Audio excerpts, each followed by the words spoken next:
a very strong track record of high performance delivery. He has led major change initiatives and is comfortable to work with diverse and large teams. He sees himself as a citizen of South Asia and enjoys bringing the best out of a diverse team of South Asians. Please welcome on stage Mr. Shehzad Munim, Managing Director, British American Tobacco Bangladesh.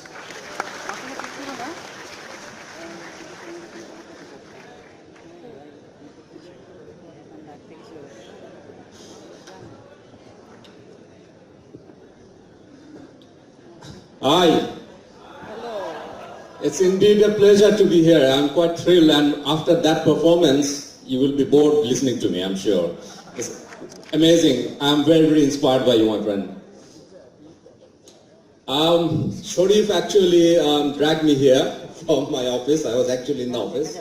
And I can see Alwa Bhai here, my elder brother. These are the people behind it. I really thank Brand for making this happen. This is quite fascinating. And I am always very thrilled to speak to young people because you are the future of us, future of everything that we do. I'm not a big scholar. I don't have a big theory to present. I don't know too much. I'm a very average person. So I'm going to share what I know is my story. And probably you take something out of that and maybe that will help you. Okay? I'm the last son of my parents. 4 brothers. I'm the last one. And my mom, before she even passed away, had one regret. That she's raised 4 good human beings, but one she couldn't fully inspire to be fully educated. And guess who that is? It's me. Because I have never done a master's degree. So to her, if you have not done a master's, you're not really educated. So my eldest brother is a PhD holder, second one is a master's holder, third one is a doctor. So she's all praise of all of them. And she had one regret in me. I actually was a very average student through my entire school, college, university, whatever you say. One thing I learned from my mother is that always to have a goal. Not a big, very big goal that where you'll end your life with and what kind of achievement, but a step every time. So it was like she inspired me to go to St. Joseph School. And then she said you should try for the best colleges. I tried and I failed to get admitted in Notre Dame College, but I somehow managed it into Dhaka College. And then I tried to go abroad, like all my friends were going abroad for studies in US. I tried, I got some admission, but I couldn't get a scholarship. I wasn't that bright enough. But then again, IBA opened up the bachelor's program, and we were the first batch to apply. Thank God I was studying for the US exams, the SAT and GMATs and all that. It was quite easy, so actually got admitted into IBA. And at the same time, I also got admission in Dhaka University Economics. Now, my father, he knew nothing about BBA. He's a government officer, gone up through the ranks, first person to be educated in his village. He thought, well, your brother has already studied economics, why the hell you want to study the same thing? So study this new thing. So that was the thing. I joined IBA as the first batch of IBA BBA program. It was quite an experience, I must say, because IBA already had only MBAs, very serious stuff. Teachers were all wearing ties and pretty formal stuff. And then came this youth, us, into IBA. And then only 6 months later, another group joined, and one of them is sitting down there. So between the first and second batch, we formed a very interesting club almost. We were all taking similar exams, similar classes, but it was a big breath of fresh air into the university. And it changed the IBA, I must say, completely.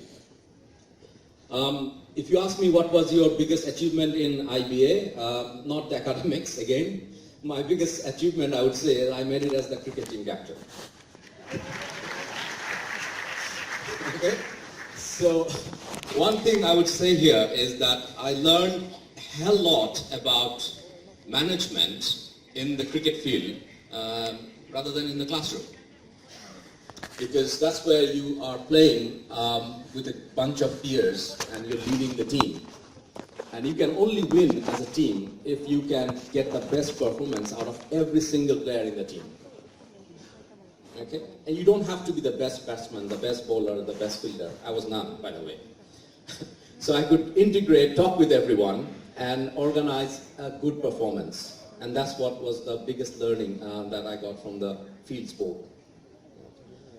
Again, coming out of IBA, I got 2 jobs. One was with British American Tobacco. They would send me to any part of the Bangladesh.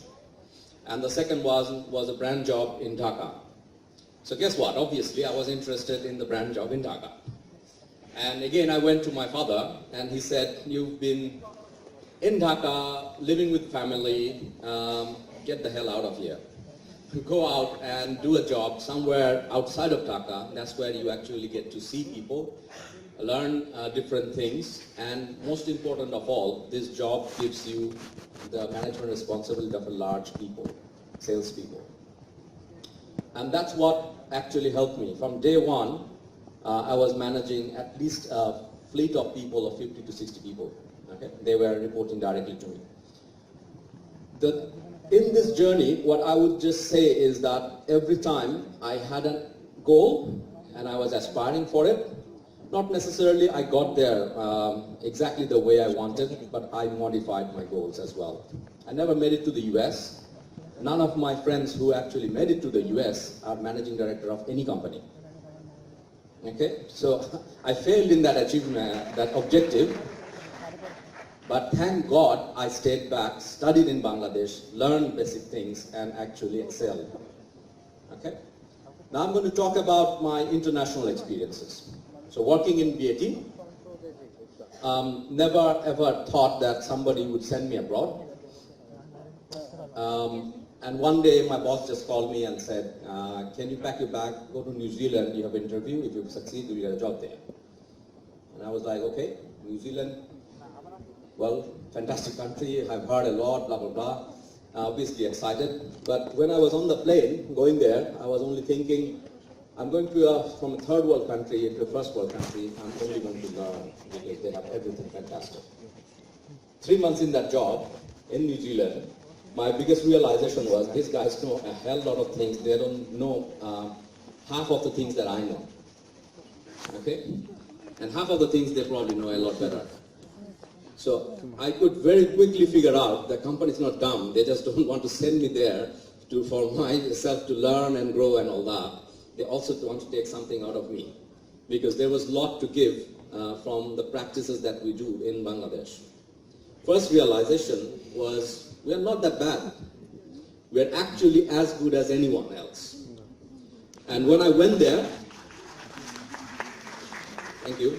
When I went there and started working, a year and a half later, they basically promoted me into head of brand job. That had never happened in the history of BAT Bangladesh. Somebody goes on abroad and actually gets promoted in a market. Was it a very smooth sail there? Not necessarily. There were some moments where I felt a little bit awkward. In a lift on the second week, I think, the managing director of the company, an Australian guy, was asking me, how are you liking it here? I said, oh, fantastic, I'm really loving it, it's exciting, blah, blah, blah, all the good things that you say. And he made a comment at the time, don't like it too much, you may not want to go. Okay? I felt that was not a very nice comment to say. But that's the perception people have. And I had the guts to tell him on his face, my friend, I have a fantastic country to live in. My previous generation fought a war to give me a free country. I will go back.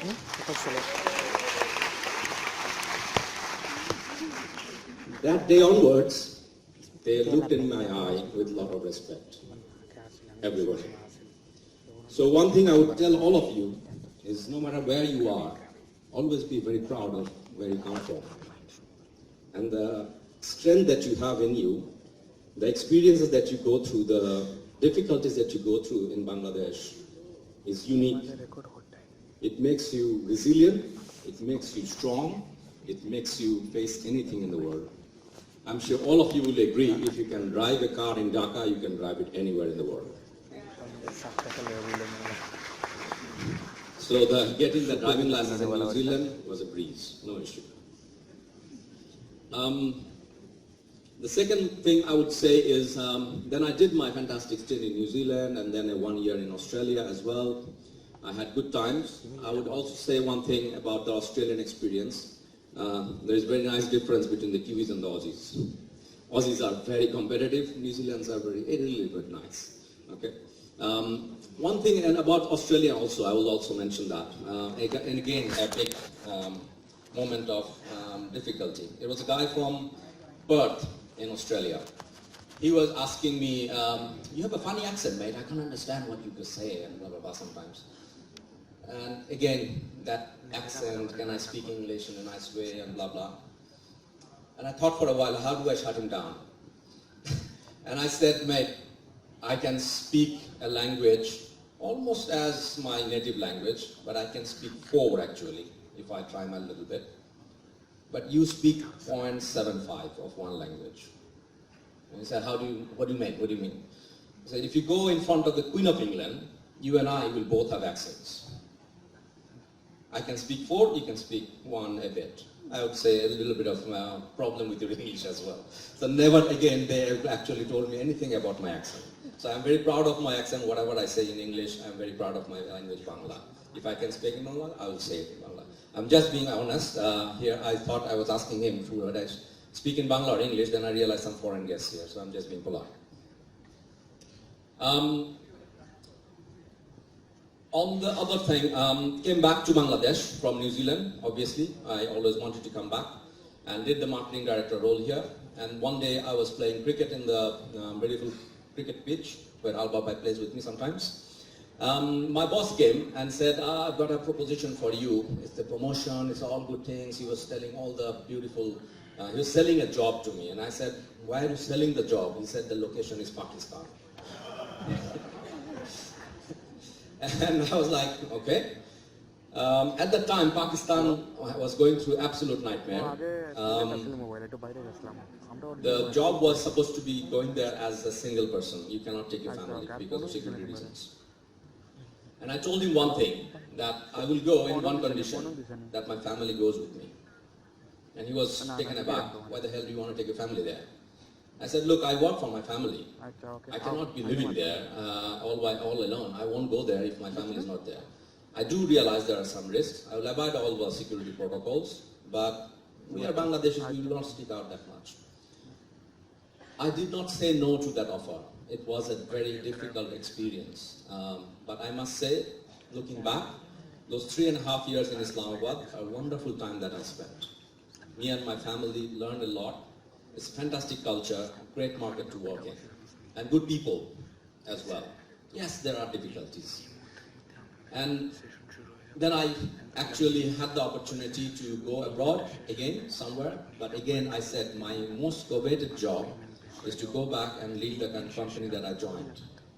If I ever get that opportunity, I would do that, and I would want to spend as much time as I can with my mother, who was very old at that time. And the company listened to me and they gave me the job. Thank God, I got 1.5 years with her. And then she passed away. So in life, I'm saying to you guys is that you take things at a time, have a goal, have an ambition, always have an ambition. You will not probably get there in the same path that you think of, that this is how I'm going to get there. The path may vary.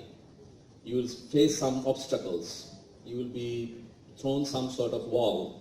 And you will have to learn to climb or somehow navigate out of it. And that's how you get to the other end. And keep going at it. Okay? Before I finish off, I would just say one thing that I very passionately believe in, and I just want to talk to the women in this room. The reason is you lot actually make us different than many Muslim countries. Okay? Your participation in the economy, in the leadership, in society is immensely valuable. And as a company, since I've taken over the responsibility, we've driven the female participation in our company, and we have reaped the benefit. We are reaping the benefit. We are a fantastic talent. It's 50-50, and if we grow together, we will be a far, far better country than actually we are right now. We have a long way to go, but there are some barriers don't let those barriers hold you back. There are a lot of people supporting you from the back. Ride on them and make us a glorious country. Thank you very much. I have to give a gift. Farhad Bhai. Can I have 2 girls up here? Yeah? 2 of you? Yeah, you? Up here?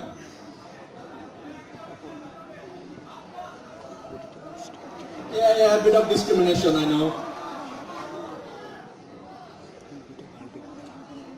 There are 4.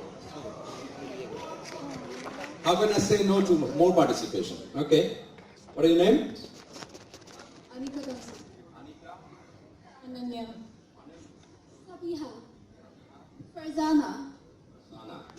Now I'm confused. How do I make you compete?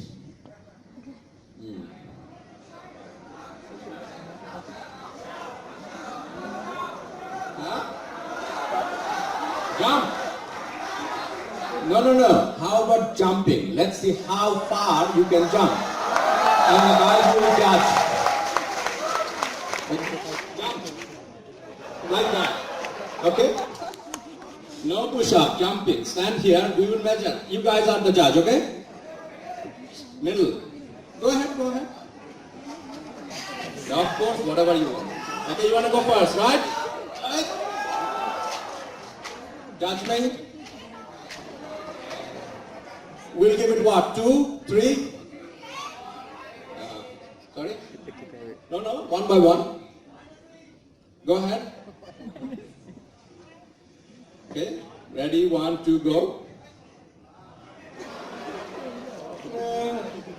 Okay, we'll see. Maybe she is actually ahead of you. You have to go as high as you can. Okay, a little bit better. Second. She's holding back. She wants to be the last, see? Okay. Let's see, she's got the right footwear on. Whatever, no, you have to stand. You cannot run and jump. That is not allowed.